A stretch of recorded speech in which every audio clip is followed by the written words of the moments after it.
Hello, we're going to talk about rehearsing and practicing your presentations in this video.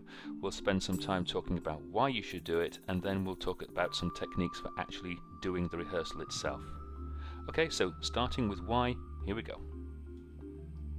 Let's look at the cost of the presentation. Suppose you cost £45 an hour, which isn't much if you include on costs, and it takes you 2 hours to write your presentation.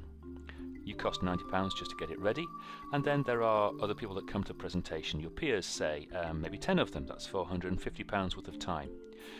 Your presentation it takes you 2 hours for the presentation, that's the pre-time, delivery and after time, and of course your boss's hour at that presentation, well, he's expensive. If we add a conservative £150 for travel, biscuits, tea, coffee, room hire and all of that kind of stuff, pretty soon we discover that a presentation for just 1 hour costs fairly close to £1,000.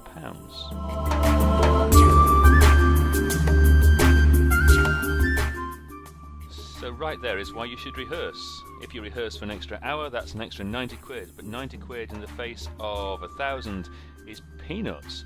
But it really increases the chances of your presentation being a success, not a disaster. So for adding 90 quid, you save 1,000.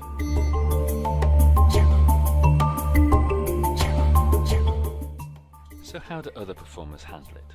Well, let's start by looking at musicians, because they rehearse a lot, and for something like Beethoven's Ninth Symphony, which runs for a little over an hour, by the time you've doubled up the woodwind and the brass like Beethoven asks, it can take 100 performers, including the choir.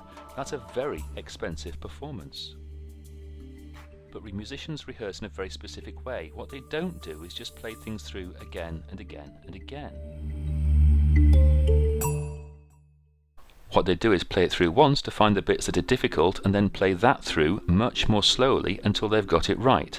And then they play that again, and again, and again, until they're absolutely nailing it.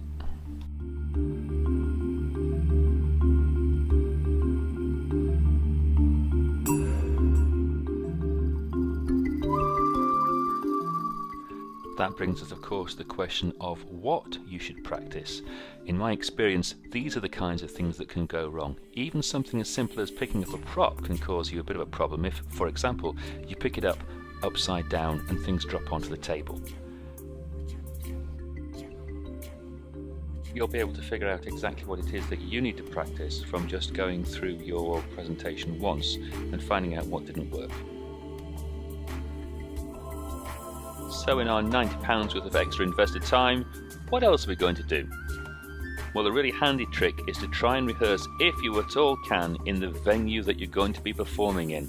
Even venues that feel and look the same. Have a look at this venue, for example, its traditional layout, and then have a look at this venue. Actually, it's the same layout, it just has a very different feel. If you rehearse in one and perform in the other, it's easy to get freaked out. Anything you can do to make the rehearsal more like the real thing is probably a good idea. So if you need to rehearse in full shirt and tie regalia or your equivalent, then try that. It can't hurt. Another good tip is to be loud, be proud. Rehearse with your mouth going out loud. Don't do it in your head. Why?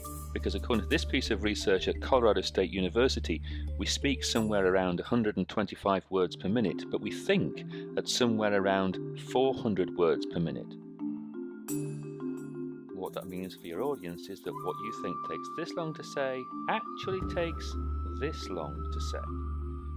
No wonder people get bored thinking ahead of you, but in this instance what's more important is how long it actually takes to deliver it.